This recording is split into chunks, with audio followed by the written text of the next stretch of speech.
ఏదైతే ఇప్పుడున్న కాంగ్రెస్ ప్రభుత్వం కళ్యాణ్ లక్ష్మి షాదీ ముబారక్ పథకాన్ని ఆఫ్ చేసి వాళ్ళు హామీ ఇచ్చిన తులం బంగారం ఇవ్వకుండా కళ్యాణ్ లక్ష్మి పథకాన్ని కూడా వాళ్ళ మనుషులతో హైకోర్టులో పిల్లేపించి ఈ ఆఫ్ చేసే ప్రయత్నం చేస్తుంది. కాబట్టి ఆడపిల్లల మేలు కోసం, పేద ఆడబిడ్డల కోసం ఆ రోజు కేసీఆర్ గారు 1,116 రూపాయలు ఇవ్వడం జరిగింది. దాన్ని కంటిన్యూ చేయకుండా ఈరోజు ఈ విధంగా చేయడం చాలా దారుణమైన విషయం. రేవంత్ రెడ్డి ప్రభుత్వం ఎన్నో హామీలు ఇచ్చింది. గ్యాస్ హామీ కానీ తర్వాత అన్ని హామీలు ఇచ్చినా కూడా ఏది నెరవేర్చకుండా ఈరోజు ప్రజలందరూ రోడ్ల మీదకి తీసుకొచ్చే ప్రభుత్వం ప్రయత్నం చేస్తుంది.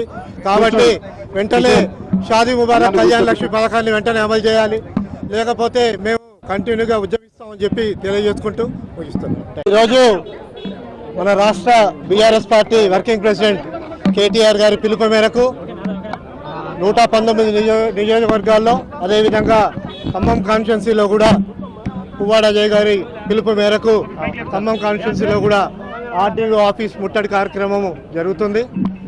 ఏదైతే ఇప్పుడున్న కాంగ్రెస్ ప్రభుత్వం కళ్యాణ్ లక్ష్మి షాదీ ముబారక్ పథకాన్ని ఆఫ్ చేసి వాళ్ళు హామీ ఇచ్చిన తులం బంగారం ఇవ్వకుండా కళ్యాణ్ లక్ష్మి పథకాన్ని కూడా వాళ్ళ మనుషులతో హైకోర్టులో పిల్లేపించి ఈ పథకాన్ని ఆఫ్ చేసే ప్రయత్నం చేస్తుంది.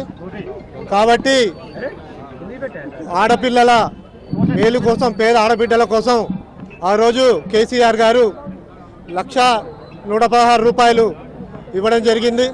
దాన్ని కంటిన్యూ చేయకుండా ఈరోజు ఈ విధంగా చేయడం చాలా దారుణమైన విషయం. రేవంత్ రెడ్డి ప్రభుత్వం ఎన్నో హామీలు ఇచ్చింది. గ్యాస్ హామీ కానీ తర్వాత అన్ని హామీలు ఇచ్చినా కూడా ఏది నెరవేర్చకుండా ఈరోజు ప్రజలందరూ రోడ్ల మీదకి తీసుకొచ్చే ప్రభుత్వం ప్రయత్నం చేస్తుంది. కాబట్టి వెంటనే షాదీ ముబారక్ కళ్యాణ్ లక్ష్మి పథకాన్ని వెంటనే అమలు చేయాలి, లేకపోతే మేము కంటిన్యూగా ఉద్యమిస్తామని చెప్పి తెలియజేసుకుంటూ ముగిస్తున్నాం.